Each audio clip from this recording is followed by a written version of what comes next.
Hello everyone, সকলোকে স্বাগতম জনালো আৰু এটা নতুন ভিডিঅলে। আজিৰ ভিডিঅটো অকমান বেলেগ বনাইছো কাৰণ ৰিসেন্টলি টেটৰ ৰিজাল্ট দিছিলে।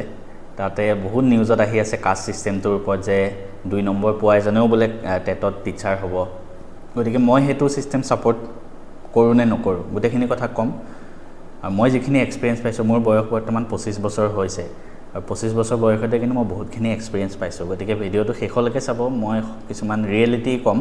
সোশ্যাল মিডিয়াত এনে মই কেতিয়া কথা কৈ নাথাকো কিন্তু ইউটিউবৰ যোগেৰে ৰিয়েলিটি কিছুমান কম কাৰণ মই নিজে যেহেতু এগৰাকী অনলাইন মেন্টৰ হয় গতিকে মই নিজে ষ্টুডেন্টক ভাল পথত গাইড কৰাটো মোৰ দায়িত্ব হয় আৰু সেইভাবে মই এই ভিডিঅটো প্ৰস্তুত কৰি উলিয়াইছো ভিডিঅটো বহুতৰ কাৰণে মনত বেয়া পাব পাৰে বহুতে ভিডিঅটো চাই মানে ভাল নালাগিব পাৰে কিবা বেয়া কমেন্ট দিব পাৰে তাৰ আগত মই মোৰ নিজৰ পৰিচয়টো দাঙি ধৰিছো I am Sujit Kumar Nath and মই বিটেক ফ্ৰম এনআইটি শিলচৰ হয় আৰু বৰ্তমান মই জব কৰি আছো সবেই জানে কোড কৰি আছো আৰু তিনটা জব মই ক্ৰেক কৰিছিলো গোটেইখিনি কথা আমি ভিডিঅটোত শেষলৈকে পাতিম বাৰু পোনপ্ৰথমে টেটৰ নটিফিকেশনটোত এটা বস্তু নিউজত দিলে যে 2 নম্বৰ পাস পাই পেলাই কোনোবাই টিচাৰ হ'ল তাতে মই চালো 2 নম্বৰ পোৱা কাট অফটো আছিল পিডব্লিউডি ক্যাটাগৰী পিডব্লিউডি যোনবিলাক ফিজিক্যালি হ্যান্ডিক্যাপ হয় বিকলাঙ্গ লোক মই আপোনালোকে নিজে ভাবক এজন বিকলাঙ্গ লোক তেওঁ 2 নম্বৰ পাই পাস কৰিছে হেতু ইটিকিং কৰাটো আপোনালোকৰ ৰাইট হয়নে নিজে এবাৰ ভাবক আপুনি যেতিয়া ৰাস্তাত যায় কি হয় হাতত ভিক্ষাৰ পাত্ৰটো লৈ পেলাই কোনোবা বিকলাঙ্গ লোক আপোনালৈ ৰখি থাকে ঠিক আছে আপুনি তেওঁ কেনেকৈ চাই আপুনি নিজে এবাৰ ভাবক আৰু সেম বস্তুটো এজন মানুহ যেতিয়া বিকলাঙ্গ হয় তেওঁ শাৰীৰিক প্ৰতিবন্ধকতা হেতু নেউচি পেলাই তেওঁ এটা এক্সামত বহিছে কষ্ট কৰি হে এক্সামটো দিছে মই কিন্তু ভাবো যে 2 নম্বৰ কাট অফ ৰাখিছে যে কম ৰাখিছে হেতু ভাল কাম কৰিছে এজন পিডব্লিউডি ক্যান্ডিডেটৰ কাৰণে যদি বেলেগতকে কাট অফ কম ৰাখিছে হেতু ভাল কাম কৰিছে চৰকাৰে কাৰণ তেওঁ নিজে ইমান কষ্ট কৰি জীৱনটো আগবঢ়াই নি পেলাই হে এক্সামটো দিছে আপোনাৰ দৰে বা মোৰ দৰে ইমান আৰামৰ জিন্দগীত থকা নাই তেওঁ ঠিক আছে কিবা এটা শাৰীৰিক প্ৰতিবন্ধকতা আছে তাৰ পিছত তেওঁ হে এক্সামটো দিছে তাৰ মানে তেওঁ কষ্ট কৰিছে তেওঁ আগবাঢ়ি যাবলৈ আমি নিজে উৎসাহ যোগোৱাটোহে উচিত তেওঁটো হাতত ভিক্ষাৰ পাত্ৰটো লৈ ৰাস্তাত ঘূৰা নাই ঠিক আছে কোনবাই ক'ব যে সেইজন মানুহ টিচাৰ কেনেকৈ হ'ব টিচাৰ হ'বলৈ অকল মাৰ্কস নালাগে ন টিচাৰ হ'বলৈ মাৰ্কস নালাগে নহয় মই নিজে ইমান ভাল মাৰ্কস পাইছো কিন্তু মোক যি সকলে পঢ়াইছিলে তেওঁলোক জানো ইমানো ভাল ৰিজাল্ট কৰা আছিল নহয় ন সব তেনেকুৱা সেকেন্ড কথা এক্স সাৰ্ভিসমেনৰ কাৰণে কাট অফ কম থাকে সবতে থাকে ঠিক আছে সব এক্সামতে এবিলাক কাট অফ কম থাকে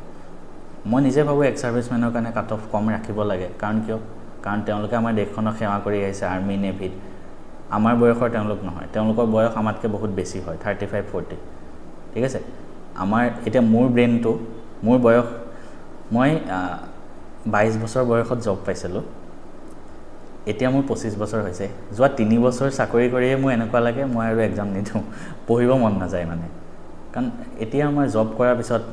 একাউণ্টত পইচা সোমোৱাৰ পিছত আমাৰ এনজয় কৰিব লাগে লাইফটো ৰিলেক্স কৰিব মন যায় তো ব্ৰেইনটো হেনেকে ভাবে যে পঢ়িব নালাগে বাদ দে এটা মানুহ এজন 35 বছৰ বয়সত চাকৰি কৰি আহিছে বা 40 বছৰ বয়সত চাকৰি কৰি আহি তেওঁ এটা এক্সাম দিছে তেওঁৰ কাৰণে হেতু বেছি টাফ হয় মই 3 বছৰ চাকৰি কৰিয়ে মোৰ ব্ৰেইনটো হেনেকুৱা হৈছে ইমান বছৰ জব কৰাৰ পিছত তেওঁৰ কাৰণে টাফে হ'ব আৰু তেওঁৰ কাৰণেও কাট অফ কম ৰাখাটো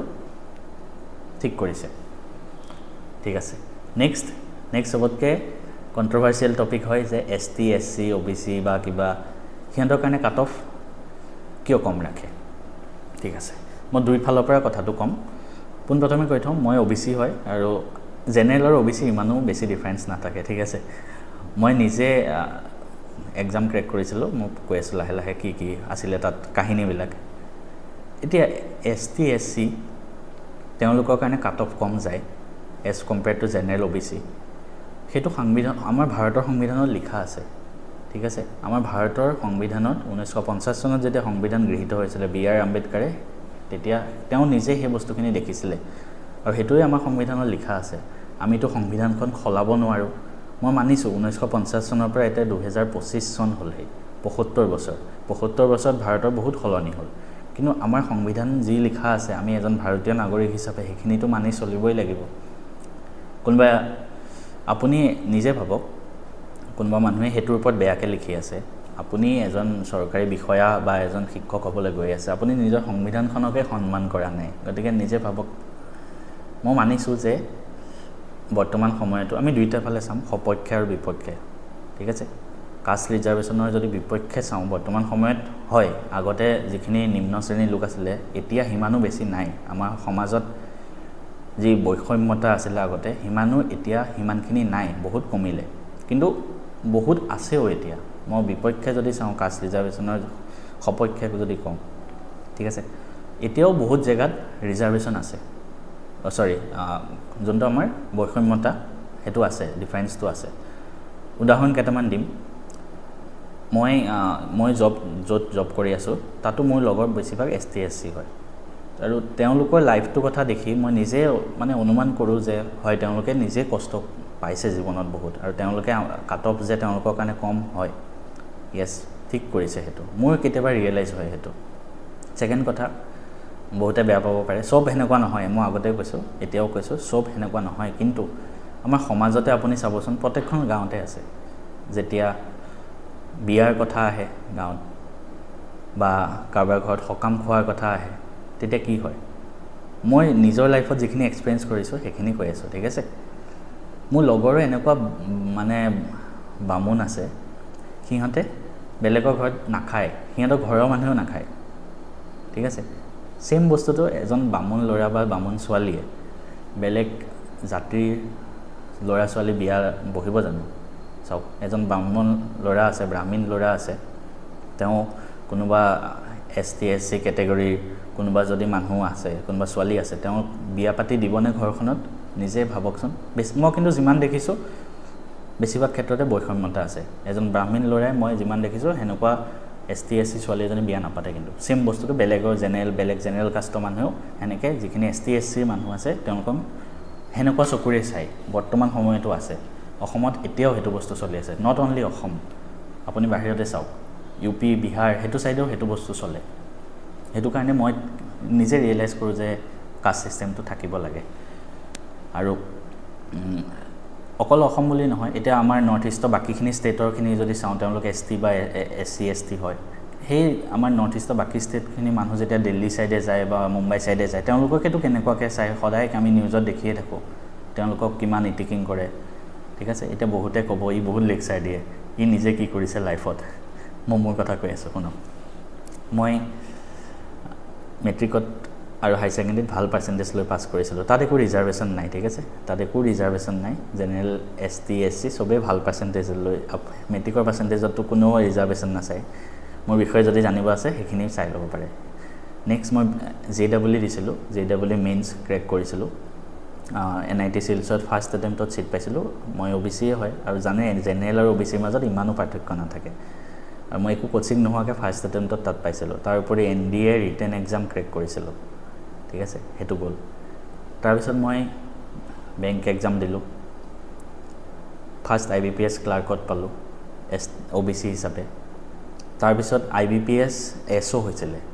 IT অফিচাৰ যোনটো হয় গভৰ্ণমেণ্ট বেংকবিলাকৰ technical officer per month salary 1 লাখৰ ওপৰ হয় সেইটো মই কৰা নাই ঠিক আছে মই পাইছোঁ কৰা নাই কাৰণ মই এতিয়া য'ত কৰি আছোঁ সেইটো চবতকৈ ভাল হয় মানে সেইটো কাৰণে তো যোনটো মই SO পাইছোঁ বুলি কৈছিলোঁ IBPS SO তাত OBCৰ কাৰণে নাছিলে ৰিজাৰ্ভেশ্যন অকল জেনেৰেল হিচাপে মই এক্সামটো দিছোঁ আৰু বাকী SC ST কাৰণেতো ৰিজাৰ্ভেশ্যন থাকে তাত আছে মই যদি হাত সাবতি বহি থাকিলোঁ হয় মই যদি আপোনালোকৰ দৰে ক'ৰবাত কমেণ্ট কৰিলোঁ হয় ক'ৰবাত নিউজত দিলোঁ হয় মই মানুহৰ লাইফত কমপ্লেইন চবৰে থাকে ঠিক আছে কিবা এটা বস্তু যেতিয়া নাপায় কমপ্লেইন চবেই দিয়ে কমপ্লেইন দিয়াটো পৃথিৱীত চবতকৈ ইজি কাম মই যদি বহি থাকিলোঁ হয় মই জবটো নাপালোঁ হয় মই জেনেৰেল হিচাপে সেই জবটো ক্ৰেক কৰিছোঁ মই যদি পাৰিছোঁ আপোনালোকেও পাৰিব যিসকল জেনেৰেল কাষ্টৰ মানুহে চাই আছে নিজৰ লগত কম্পিটিশ্যন কৰক না আপুনি বেলেগৰ লগত কিয় কম্পিটিশ্যন কৰি আছে নিজক ইম্প্ৰুভ কৰক বেলেগ এতিয়াতো কাট অফৰ লিষ্টখনত জেনেৰেলৰ মানুহে নোপোৱাকৈ আছে নেকি পাইছেতো তো আপুনি সেই মানুহখিনিৰ লগত কম্পিটিশ্যন কৰক তো মই গ'ল সেইটো কথা আৰু মই যিটো পাইছিলোঁ জব তাত অল ইণ্ডিয়াত টোটেল পোষ্ট 120টা আছিলে টোটেল পোষ্ট চবৰ কাৰণে তাৰ ভিতৰত 50% মানটো ST SC কাৰণে ৰিজাৰ্ভেশ্যনে থাকে বাকী 50% মান OBC নাছিলে মানে OBC কাৰণে 0 জেনেৰেলৰ কাৰণে আছিলে তো সেইখিনিৰ ভিতৰত মই গোটেই অল ইণ্ডিয়াত সেই 120ৰ ভিতৰত পাইছোঁ মই টোটেল 120 বুলিয়ে ক'লোঁ ধৰক 120ৰ ভিতৰততো মই পাইছোঁ, আপোনালোকেও পাব বা কোনোবা ল'ৰা ছোৱালীয়ে যদি চাই আছে তোমালোকেও পাবা। IIT NIT NEETত তোমালোকেও পাবা। কাষ্ট ৰিজাৰ্ভেশ্যন এইবিলাক কথা ইমান মাথা মাৰি লাভ নাই, ঠিক আছে। সেইটো আমাৰ সংবিধানত লিখাই আছে, তো আমি সেইটো মানি চলিবই লাগিব। আমি সেনেকেই আমাৰ জীৱনটো চলিব, সেনেকেই আমি জন্ম হৈছোঁ আৰু সেনেকেই আমি জব বা এক্সামৰ কাৰণে প্ৰিপেৰেশ্যন কৰি সেইটো মাইণ্ডছেটতে আমি সদায় এটা কথাই মই ল'ৰা ছোৱালীক কওঁ বা আপোনালোককো কৈছোঁ, কাট অফ সদায় কিবা এটা এক্সাম প্ৰিপেয়াৰ কৰিছোঁ, আমি ফাৰ্ষ্ট কি চাওঁ, যোৱা বছৰ কাট অফ কিমান আছিলে। আপুনি সদায় জেনেৰেলৰ কিমান কাট অফ আছিলে সেইটো চাই পেলাই নিজৰ প্ৰিপেৰেশ্যন আগবঢ়াওক। তো আপুনি সেই কাট অফটো যদি ক্ৰেক কৰে আপুনি কিয় জবটো নাপাব। ময়ো সেনেকৈ কৈছোঁ। মই এতিয়া য'ত কৰি আছোঁ তাত মাত্ৰ 10টা পোষ্ট আছিলে জেনেৰেল আৰু OBCৰ কাৰণে, তাতো 0 আছিলে। ইয়াত মই য'ত কৰি আছোঁ OBCৰ কাৰণে 0 ৰিজাৰ্ভেশ্যন, জেনেৰেলৰ কাৰণে 10টা আৰু ST SCৰ কাৰণে 22টা। নটিফিকেশ্যন চাই ল'ব পাৰে 2021ৰ। সেই মইতো কেতিয়াও সেইটোক লৈ কেতিয়াও কমেণ্ট কৰি থকা নাছিলোঁ যে ইমান পোষ্ট জেনেৰেলৰ কাৰণে ইমান কম দিছে, OBCৰ কাৰণে ৰিজাৰ্ভেশ্যনে নাই, সেনেকুৱা কেতিয়াও কোৱা নাই। মই নিজে এক্সাম দিছোঁ, নিজে এক্সাম দি ক্ৰেক কৰিছোঁ, আৰু মই যদি পাৰিছোঁ আপোনালোকেও পাৰিব। কষ্ট কৰক ন। মানুহৰ লাইফত কমপ্লেইন দিয়াটো বহুত ইজি হয়। আপুনি নাজানে, আপুনি কাৰোবাক ইটিকিং কৰি আছে বা ঠাট্টা কৰি আছে, কোনোবা ST ST হৈ কেনেকৈ টিচাৰ হ'ব, সিহঁতৰ মাৰ্কছে নাই, কিন্তু সিহঁতে কেনেকুৱা বেকগ্ৰাউণ্ডৰ পৰা আহিছে আপুনি জানো কওক। ভাৰতৰ সংবিধানত যে এইখিনি লিখা আছে, কি কাৰণত লিখা হ'ল। মই মানিছোঁ বৰ্তমান বহুত উন্নত হৈছে, কিন্তু গাঁৱত গৈ পেলাই চাওক আপুনি, যিখিনি মানে কি বুলি ক'ম আৰু, নিজকে যিসকলে উচ্চ সম্প্ৰদায়ৰ বুলি ভাবে তেওঁলোকে সেই সেনেকুৱা ST SC মানুহখিনিৰ লগত কেনেকুৱা ব্যৱহাৰ কৰে। আমাৰ গাঁৱত কিন্তু মই য'ত যিমান দেখিছোঁ বেছিভাগ ক্ষেত্ৰত কিন্তু বৈষম্যতা আছে, ডিফাৰেঞ্চটো ৰাখে সিহঁতে। আৰু যিসকল জেনেৰেল ব্ৰাহ্মণ বা জেনেৰেল মানুহে এইটোক লৈ কান্দি থাকে, তোমালোকক মই কৈছোঁ, তোমালোকে তেনেকুৱা ST SC ছোৱালী বা ল'ৰাৰ লগত বিয়া হ'বা জানো? বেছিভাগ ক্ষেত্ৰতে নহয়, কাৰণ মোৰ নিজৰ লগৰ ছোৱালী আছে ব্ৰাহ্মণজনে মানে অকল ব্ৰাহ্মণ ল'ৰা লাগে, সেই ব্ৰাহ্মণ ল'ৰালৈহে বিয়া হ'ব। সেনেকুৱা মই এক্সাম্পল, বা তেনেকুৱা ল'ৰাও আছে যোনে অকল ব্ৰাহ্মণ ছোৱালী আছে, বেলেগ ছোৱালী নাচায়। তো সেইটোৱে কথা, যদি সেই কাষ্ট ৰিজাৰ্ভেশ্যন ছিষ্টেমটো আপোনালোকে সেইটো ক্ষেত্ৰত বৰ্তাই ৰাখিছে, তেনেহ'লে এক্সামৰ ক্ষেত্ৰত আপোনালোকে কিয় অপ'জ কৰে। কথাটো তেনেকুৱাই। গতিকে নিজৰ লগত হ'লে চবেই বুজি পায়। বাৰু যি কি নহওক, যিবিলাক এক্সাম আছে ভালকৈ দিয়ক। জেনেৰেল OBC ST SC সেইবিলাক লৈ মাথা মাৰি লাভ নাই। আমাৰ ভাৰতৰ সংবিধানৰ মতে মানি চলি এক্সামটো দি যাওঁ, আৰু জেনেৰেল কাষ্টত চবেই ক্ৰেক কৰে এক্সাম, আপোনালোকেও কৰিব। Best wishes.